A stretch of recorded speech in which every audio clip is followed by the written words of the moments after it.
everybody, I'm Rachel Morley. I'm the director of the Friendless churches, and I'm here with Andrew Faulkner, who is the church architect for St Lawrence's Gumfreston in Pembrokeshire.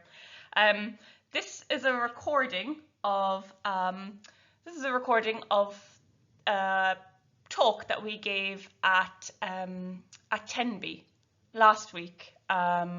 This is for all of our members and supporters who weren't able to be in Tenby, and just to catch up on what's happening at St Lawrence's. So, golly, let's have a go.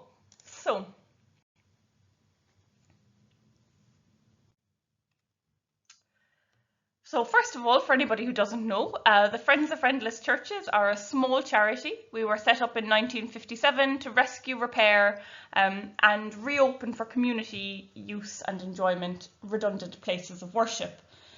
We currently have 64 churches in our care. That's half in England, half in Wales. They're coming up on the screen now. And they are, I mean, I'm biased of course, but they are some of the most wonderful, beautiful buildings and some of the most important kind of cultural treasures, I would think, on this island. And it really is a great privilege to look after them. So these are the churches. This is St Mary's in Dorset, and this is St Mary's Tallaslyn on Anglesey. And all of these churches are in very good repair, as you can see at the moment, but it wasn't always like this. So there aren't going to be too many sad churches photos in this presentation, I promise, but these are some of the churches that we saved right at the beginning of our charity's existence. And these are some of the buildings that, the kind of the state of dereliction that churches were facing. So, you know, there was neglect, demolition and vandalism, so they were in pretty poor condition. So as a result, this chap here, Ivor Bulmer Thomas, founder of the Friends of Friendless Churches from Cumbran in Monmouthshire, he got together some of his friends on the 3rd of July 1957, and they set up an organisation called the Friends of Friendless Churches, and we've been going ever since, really, doing exactly what they set out to do 67 years ago, and that is rescuing and repairing places of worship across England and Wales. Luckily for Ivor, some of his friends included people like T.S. Eliot and John Betjeman and Lady Mander from Whittick Manor and places like that. So he had a good group of high-profile friends to get his cause going. So again, these are some of the early cases, but some of the very first ones that they dealt with. This is Tuxless Chapel, Milland in West Sussex, and very pleased to say this is what it looks like now. It's open every day. It has a friends group, and it's a really beautiful, pretty little church. But it was in dire straits in the 1970s.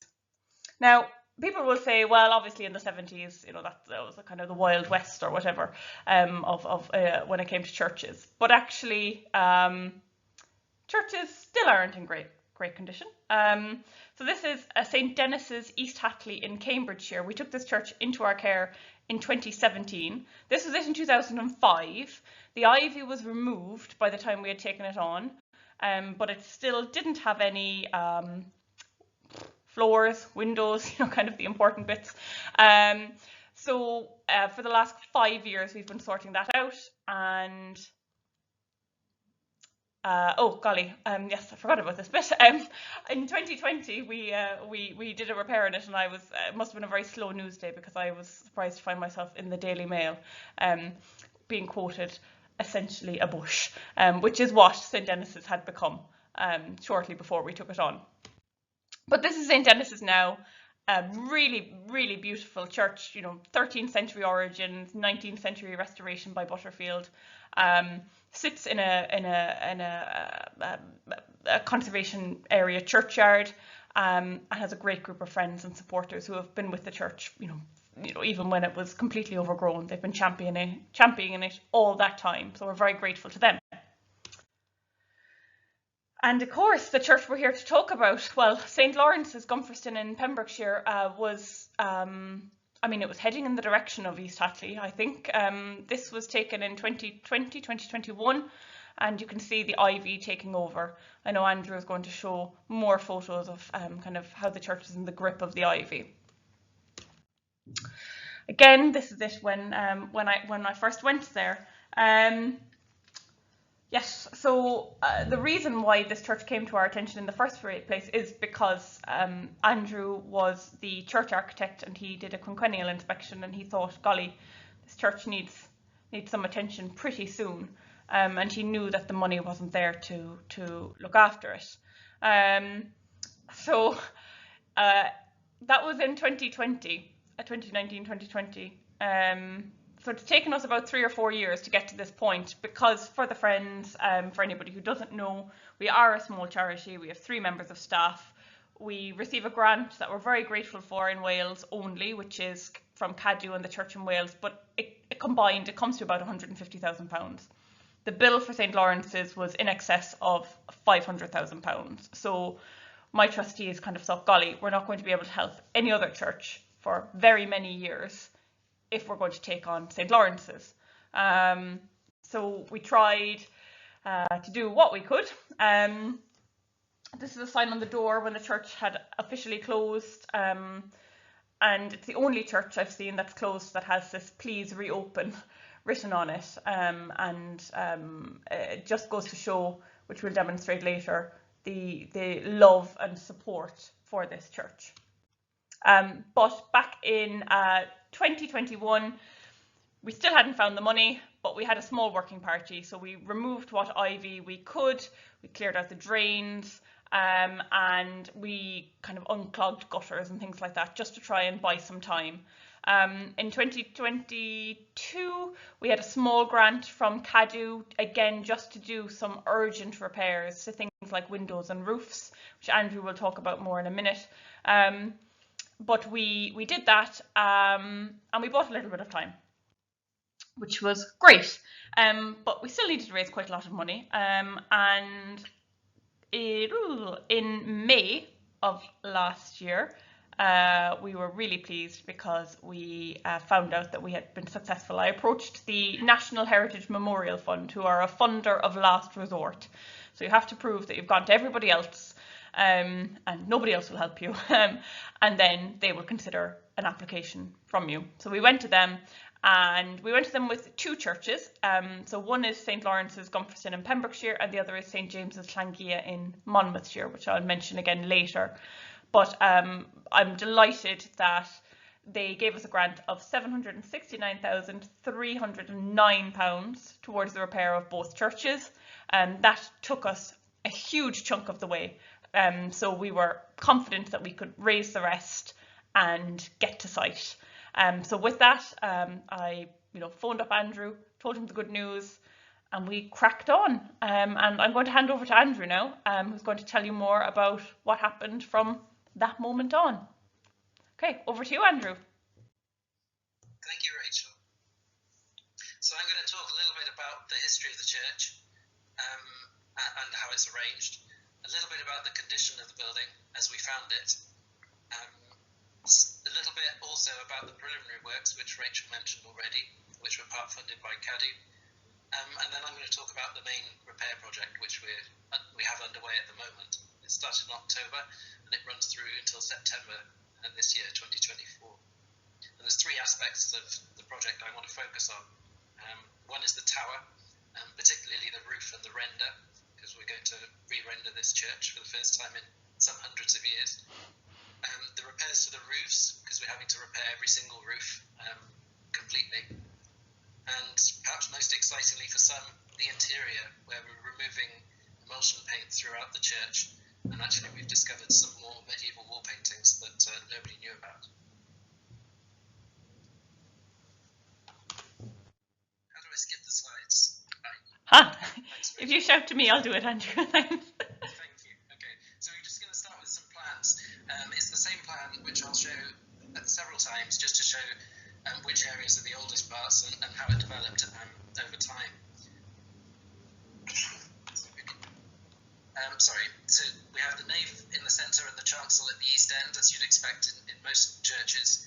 Here we have a west porch on the left-hand side, and up to the top of the page is the transept at ground level, but actually the tower rises above this, at one time five levels of tower. And on the south side of the chancel at the bottom right is what's known as the vestry now, probably was a chapel previously. Okay, if we could skip.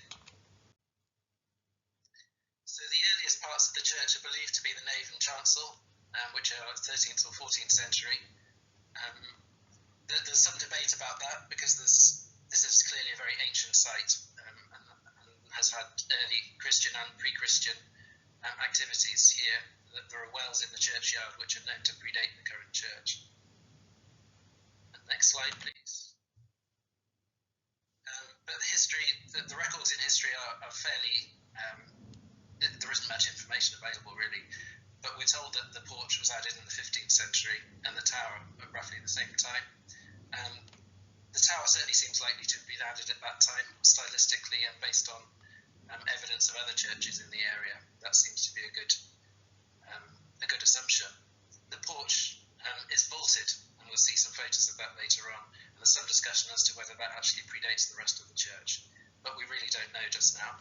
And thankfully, the Friends have appointed a really good archaeologist, buildings archaeologist, to study the building now that we're working on it, and to try and understand its history from the evidence that it holds. Next slide, please. So after the 15th century, probably in the 16th or 17th century, the three windows which are identified here were certainly added. There were likely predecessors, but these square-headed windows were added probably at that time. And what's described as a baptistry on the north side of the nave, this is an assumption that it's a baptistry. There's no full evidence that that's what it is, but we hope to find out at some stage, a bit more about its history. Okay, next slide, please. So this page shows the main change that happened to the church through its history, which was the 19th century work. There's a very well-known architect called T.G. Jackson, and early in his career he designed the restoration, as it's considered, of this church, which included completely reflooring the church, raising the floors in the nave and probably the porch as well. So that's the sort of pink area that you can see. He also designed brand new roofs for the nave and chancel, which we'll see more of afterwards. And I don't know if you can see it, but in the south nave walls at the bottom of the picture, that long wall with three windows in it, that's bowed. You can see the shape is bowed as the roof pushed it out, probably the preceding roof some hundreds of years ago. And so in the Victorian period or shortly thereafter, they added three buttresses on the south side to try and stabilise the building, and that seems to be successful. Okay, next slide, please. So at that time, because they were raising the floor and also blocking up the south doorway, so that just below the word nave in the middle is a red highlight in the wall, and so there's a blocked doorway in that position. That was likely one of the main entrances to the church. And at the west end and at the east end, in the various places encircled with dashed lines, these show the Victorian alterations that we know about. So new windows at the east end, replacement windows that is, and the oldest glass in the building dates from this period in windows 1 and 2 at the east end. Elsewhere, all the windows were gone, actually have been replaced during recent works. Okay, next slide, please. So as we got investigating the building more, we found on the easternmost truss in the nave some evidence of who was involved in the construction work here in 1867 under T.G. Jackson. So there's some evidence there in the photographs that we're researching now to find out which companies they were. Okay, next, please. So here's some photos before we started. So this is around 2020, and you can see the amount of ivy that's growing on the exterior of the building, and also some of this poor stonework. And one of the challenges for us in understanding what the likely repair costs and liability would be was that we couldn't see half of the building because it was covered up by ivy. So one of the first challenges was actually to remove that as much as we possibly could so that we could investigate better and understand what was going on. Next slide, please. The ivy is nothing new here at Gumfreston. this is a historic photo of 1868, which shows clearly a lot of ivy all over the west end of the building, and if you look closely, also very high up the tower as well. There's photos throughout later in the 19th century and early in the 20th century, which show ivy across huge areas of the building. Next slide, please. So we found the roofs were in really terrible condition, and I would say for a building that's been in recent use, this is about as bad as I've seen it. Particularly this photo on the right-hand side, you can see that the slates are just sliding off for a pastime.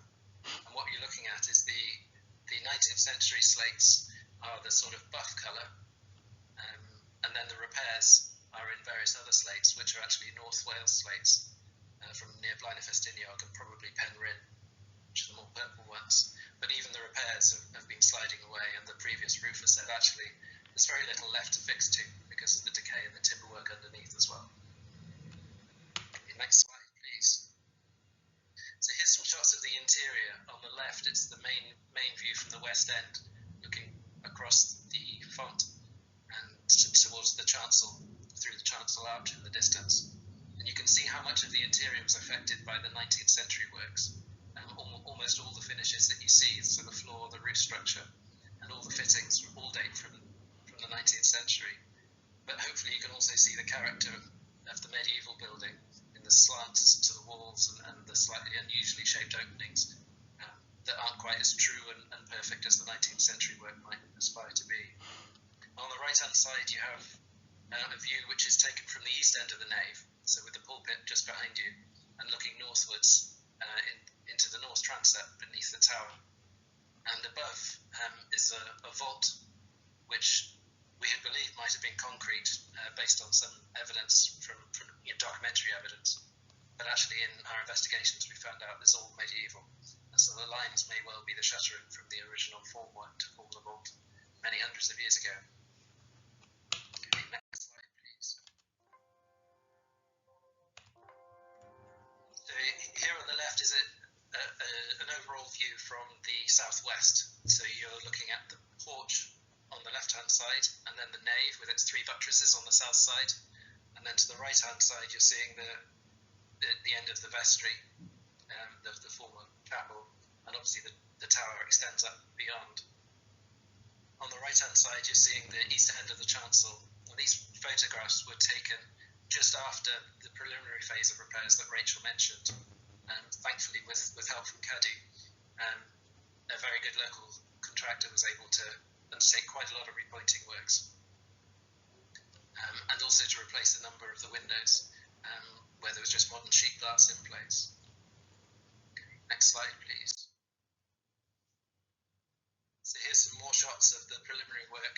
This was undertaken largely by Tom Evans of Cardigan Bay Architectural Conservation, and here you can see the new windows in place, using a variety of different leading styles that suit the different shapes of the openings, and also using a traditional glass to give them that wonderful wobbly character. On the right-hand side, there are some carpenters tackling some of the first parts of the timber flooring that we were tackling. This is actually in the northwest corner of the nave, where we really needed to provide a firm footing beneath where the known historic wall paintings were, so that we could enable people to work there safely.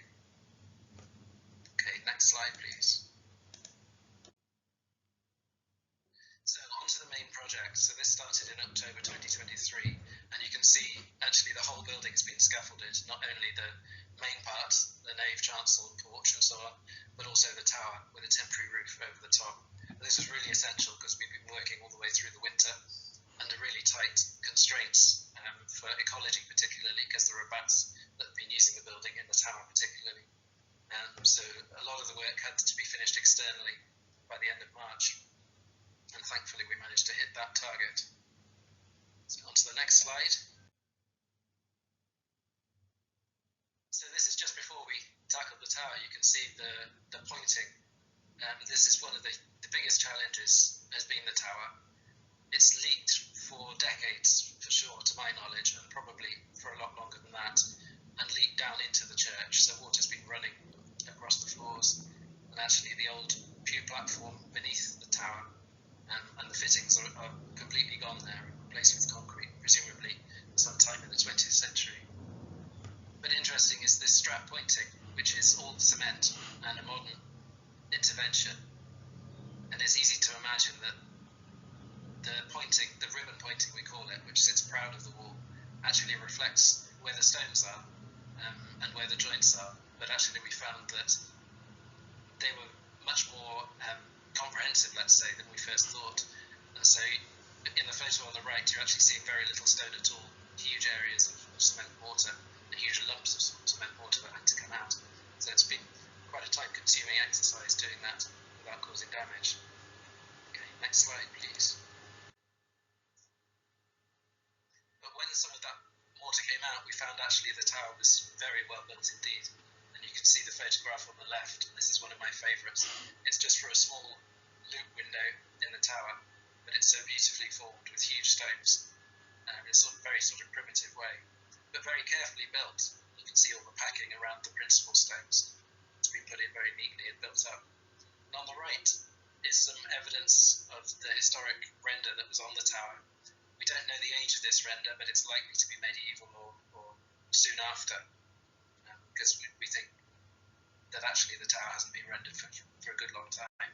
Certainly into the 19th century, there was no render left in place apart from these small elements. Next slide, please. So although it was all, the tower was very well built, we did find a couple of issues, and one quite significant one was the southeast corner of the tower, and here it's strapped in place. What had happened is that the coin stones on the corner, you can see them there right in the centre, about 6 down there, had become quite loose and dislodged. They'd been held in place by huge amounts of cement mortar previously, but once they came away, they were pretty unstable. So they were strapped for a while, and now they've been rebuilt in position, and a couple have been pinned in place. Next slide, please. So I mentioned before that the tower's been leaking for a long time, and that's certainly the case. We've got evidence inside of calcite, which is formed a bit like a cave. So it's the lime from the limestone and the lime mortars, which is dissolved into water and then being deposited on the inside. So you can see stalactites there, certainly on the central image. And then the interior of the walls is really caked in this calcite. But we also know that all the floors in the tower, so at least 3 or 4 floors have rotted out completely and are long, long gone. All we have is one upper floor, which is largely replacement material from the 19th century. But interesting here at Gumfreston, and very unusually for a church tower, if you can see all those square holes, this is just below the belfry level. All these holes were built and designed for holding pigeons or doves.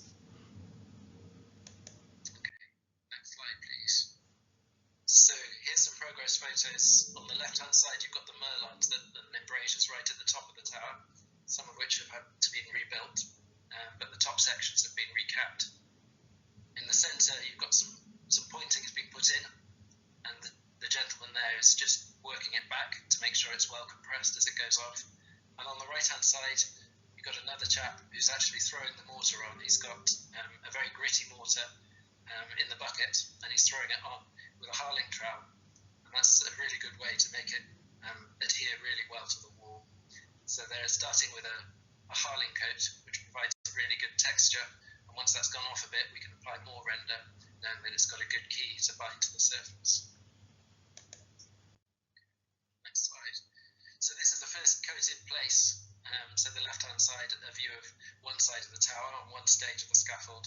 And you can see that the render's following the shape of the stonework, so we're not trying to get too straight a finish. In the centre is one of the belfry openings. We've got some replacement slate louvers, and again you can see the render around it just following the texture of the wall. And on the right-hand side is a detailed view, which just shows a little bit more about the texture we're creating in order to make that key for later coats. And all of these materials are lime-based, so that they'll be breathable and permeable, so that the builder can regulate moisture in the future.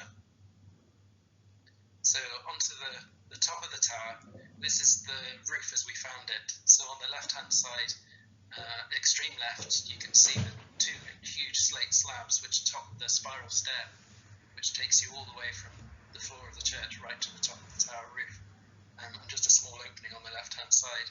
But the main central section of the roof was actually laid in concrete.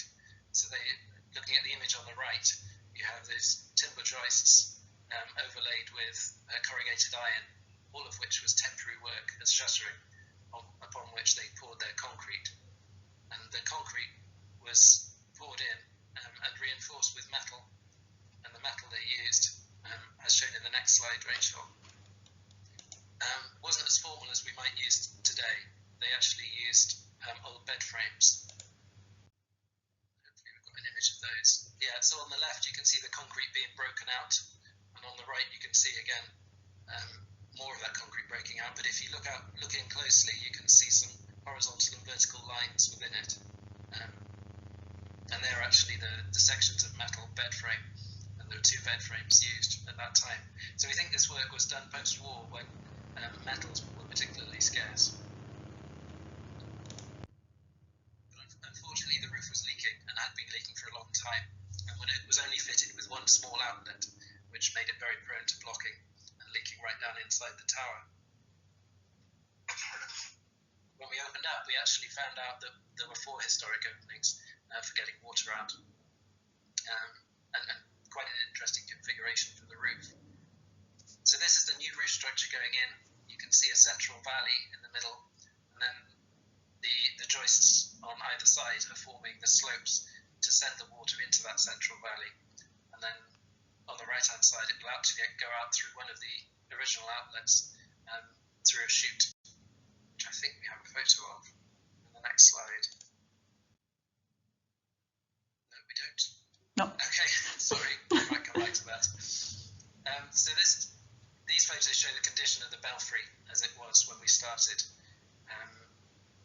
So here you've got 2 steel beams on the left-hand side which support the timber joists, and these were probably put in because the joist ends were rotting out in the wet walls, and they're likely to have gone in around the time I think the tower roof was replaced, so somewhere in the middle of the 20th century. But you can see the extent of decay to the timber boarding and the joists there, particularly on the right-hand side, which are blackened and whitened with mould and fungal growth as well. So we had to do quite a lot of replacement there. And on the right-hand side, the right-hand image, you can see the single bell, actually a very ancient bell, one of the 2 oldest in Pembrokeshire probably, and dating from the 14th century, actually sitting in a later frame, which dates from the 19th century, but as always seems to be the case, it's sitting in exactly the wrong position because it's right over the area of decay pictured on the left. Thankfully, we've managed to sort that out now. The contractors, Tree and Sons, have undertaken extensive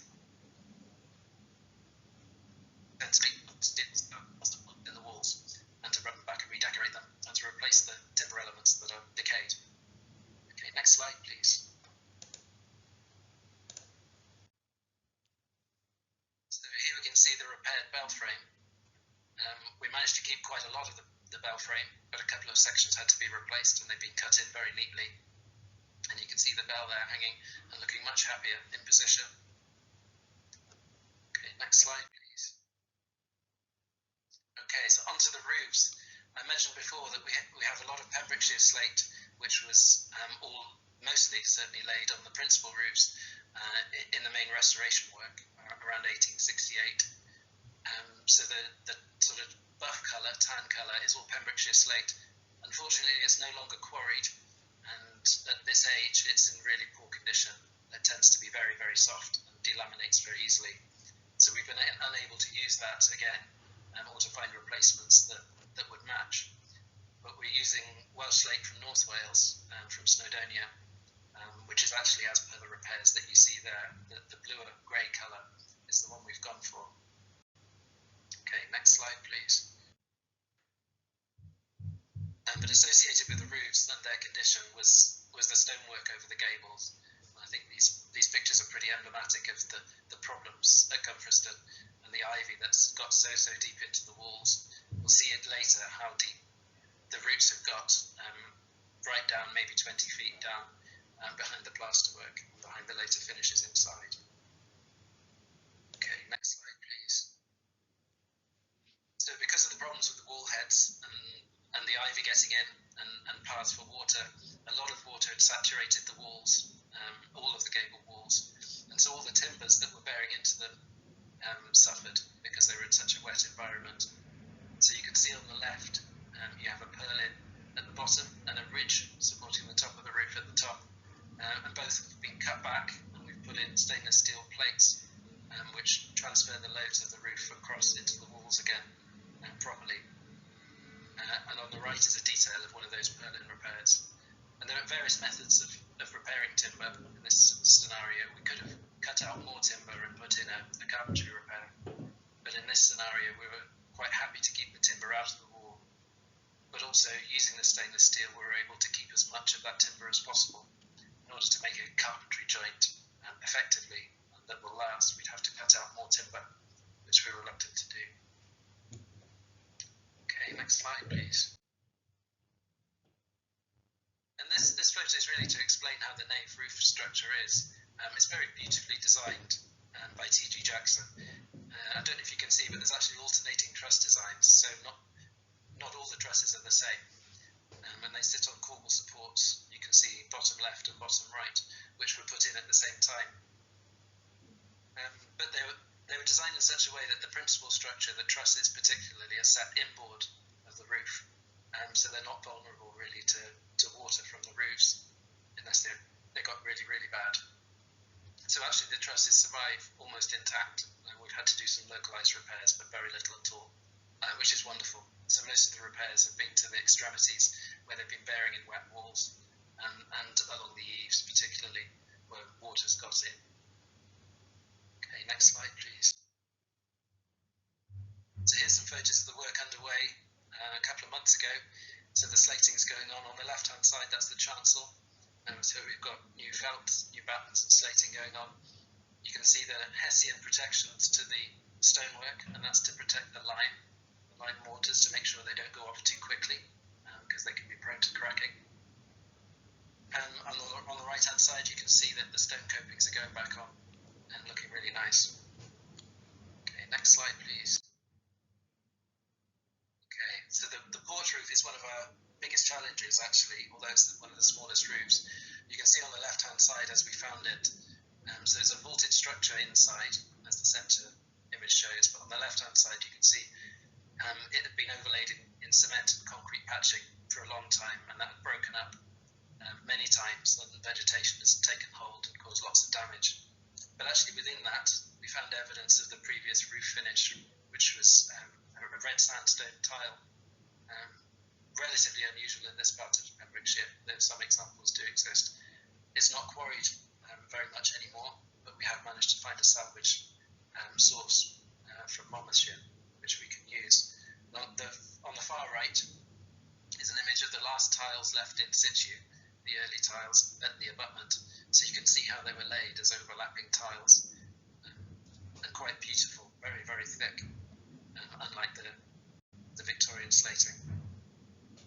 But you can see in the central image the condition of the interior of the porch was very, very wet, and hopefully we can help manage that during our work. So the last main area of works I want to talk about are the wall paintings. So on the left is as we found the church when we arrived in 2019. There's a sort of window in the Victorian plaster which shows earlier plaster behind, and on that surface are some really important wall paintings from the medieval period. But they've been suffering because of a lot of water ingress and some structural movement, again related to water ingress. So on the right hand side you can see how it was in 22 after some initial investigation work and some emergency stabilisation. That's been really successful. Okay, next slide please. So on that same area of wall we've managed to find some more wall paintings as well. So we're just at the early stages of working out how best to look after them. And there's a very good wall paintings conservator advising on that, Jane Rutherford, who's based in Pembrokeshire. And so on the left you can see some carbon black and red oxide paint there, and some other traces of the same colours actually in the other two images. Okay, next slide please. One of the biggest challenges challenges here is removing the later paint, which covers almost all of the interior of the walls.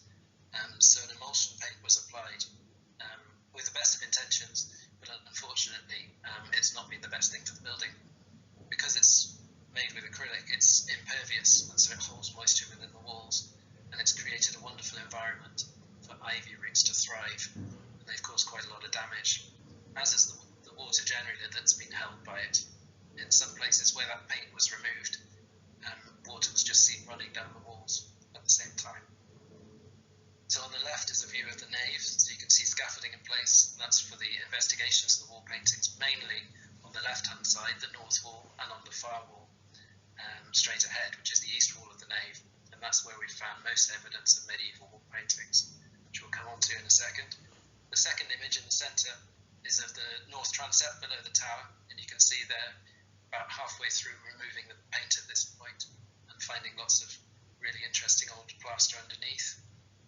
On the right-hand side, you can see some of the methods of paint removal. It really has been quite painstaking in some areas, using scrapers by hand and under artificial light.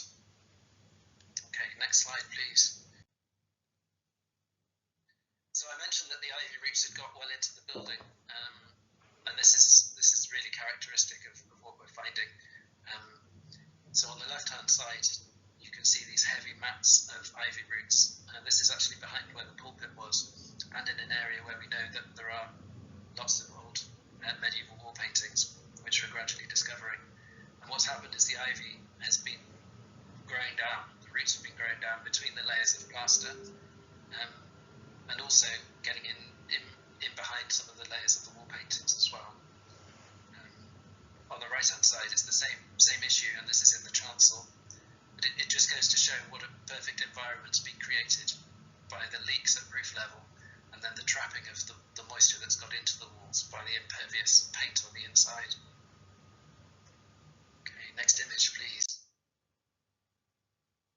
Again, this is a similar issue, but in more detail. So this is higher up on the east wall of the nave, and if you look very closely, you can see some traces of colour in there, which are parts of the wall paintings, but you can also see all these very tiny tendrils of roots which have been growing not only across the surface but through different layers of the plaster underneath.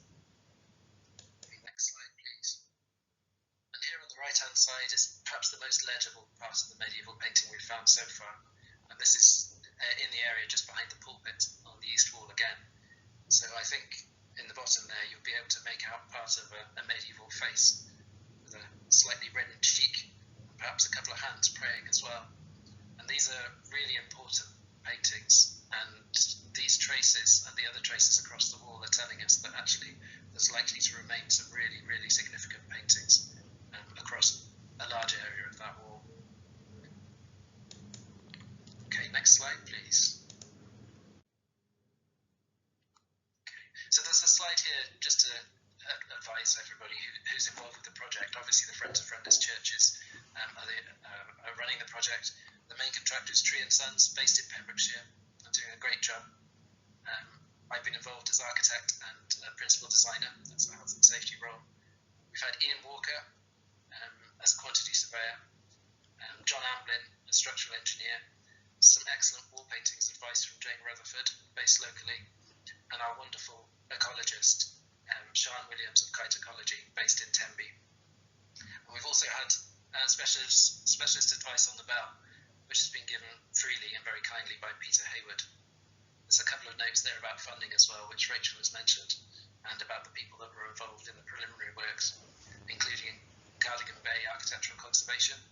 And important to mention is Eric Barnes-Green, who's somebody who does a lot of maintenance work and repair work for the Friends of Friendless Churches across the country, and has been particularly helpful at high level removing ivy and so on. Okay, Great. thank you. Thank you, Andrew. That's really helpful.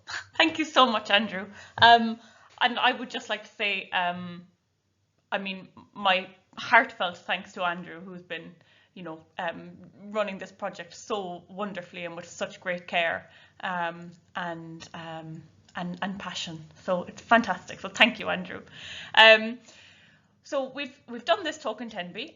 We are having a site open day on the 8th of June, and there's a morning session and an afternoon session, and you'll get to meet Billy and Richard, who are in this photograph here on the left-hand side, who are from Tree and Sons. Andrew will be there, the ecologist, the archaeologist, the wall paintings conservator. So you'll get to see and meet lots of the team who are making all of this possible. So it'd be brilliant if you could come. You can sign up on our website. I just wanted to finish up very quickly by telling you a little bit more about what other things we've got going on. So obviously Gumfreston is on site. It's the biggest repair project that we've taken on in one go ever. So it's a big deal for the Friends, but we have lots of other things to do as well. So we're also in the process of repairing, just about to start repairing St James's Llangia in Monmouthshire. This is a little church kind of in the bend of just as you see here, the bend in the River Monnow. Its origins are 12th century, but it's had 15th century kind of rebuilding and then 19th century repairs and 20th century repairs. But the main problem here is this building is at risk because it's got sandstone tiles on the roof which are just too heavy, and they are causing the roof to move and crack, unfortunately. So this is one of Andrew's photos from a couple of years ago. I mean, I don't need to tell you that it's not good if a roof timber looks like this. It's an ongoing problem. Somebody tried to fix it with a bit of string, which was a bit ambitious, I think. I don't know when this was done, but yes, kind of historic repairs. But it is an important church to the Friends because Ivor Bulmer Thomas, who I mentioned in my opening slides, the founder of the Friends, he repaired this church in 1954-55. It was almost ruinous, and he restored it in memory of his wife Dilys, who was she died when she was just 28 years old. So he's put a big monument inside the church. So the first thing you see when you open the door is a monument to Dilys. But he repaired the church, and it's been open since 1955, and it only closed kind of in 2022. So it's it had a good run after his restoration of it. So we're really happy that we're able to take on this church. So we are giving a project talk like this one on St James's. It's on the 16th of May in Abergavenny, and there are lots of details about this on our website. So please do book on. It's a small venue, so space is limited, so we do need people to book on it in advance. Thank you. What else have we got going on? So we also have the busy year for the Friends. So St James's Llangia is starting on site at the next week, so the end of this month, next week. And we've got Jones and Fraser as the main contractor there. We're about to start work in early May on another church, this neo-Norman St Andrew's, South Ronkton in Norfolk. A really interesting church. It's a Norman chancel arch and bit of an apse that was rebuilt into this neo-Norman church by the surveyor of the fabric of Norwich Cathedral, John Brown, in 1839. So brilliant, fantastic church, unfortunately in dreadful condition, has been derelict for well over a decade. So it needs a lot of work, roofs, drains, everything. We're also in much better condition. We're also taking on the Grade 1 St Deniol's, Worthingbury and Wrexham, which is one of the finest Georgian churches in Wales. It's beautiful red brick sandstone, dressed sandstone kind of quoins and pinnacles and balusters and things like that. Inside it's got a full set of 18th century box pews, painted, panelled, shields and crests, rococo plaster work and some really interesting stained glass. So we're in the process of taking that fellow on. And then there's St Doged's Llandoged in Denbighshire, which closed in 2017. A really interesting double-aisled church, and it is it's incredible. It's got all of these box pews. It's got some of them have kind of lined plush interiors and things like that. I've got benches at the back for boys and girls. You've got the pulpit here, triple decker pulpit with maraflaged canvases on either side. A very unusual church, and the minute my trustees saw it in July 2023, they said we had to help it. So it closed in 2017. It had a go of being a pilgrim church for a while, but the pandemic really put paid to that. And unfortunately, part of the ceiling has caved in. So we need to get on and sort that out as soon as possible. Last but not least, possibly my favourite church that we're taking on this year, and I know I shouldn't have favourites, but it's St Torog's Bodorog in Anglesey. I'm sorry, I've spelled Anglesey wrong on my slide. Apologies, but it is the quintessential Friends of Friendless church. I've never seen a building as lonely as this. It's kind of, you're driving through, there's nothing, not even sheep or a cow or anything for miles, and it's just perched up, and it has panoramic views all across the island. It is tiny, and it needs some friends, basically. So we're taking that on. It needs repair. It's incredibly damp inside. It would give Gumfreston a run for its money in terms of dampness. Rotten floors and pews and panelling, and you know green drips down the wall. More than green drips, kind of green, I don't know, downpours on the wall. But yes, we are about to go out to tender to repair that fellow, so I'm really excited that we can take that on. So my last slide is just a reminder that we have an open day at Gumfreston on Saturday the 8th of June. Please do book on our website. If you wanted to support the Friends, there are various ways that you could do that. If you're not a member, you could become a member for £30 a year, and we would be very delighted to have you. You can volunteer to help us to look after these places. We have a volunteering page on our website. We absolutely rely on volunteers. There's only 3 of us running the Friends. So volunteers are the backbone of our organisation. You could donate to help us to do more.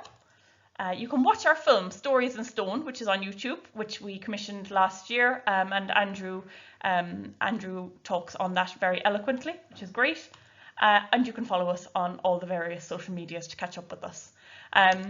But without further ado, that's all from me, and thank you for listening.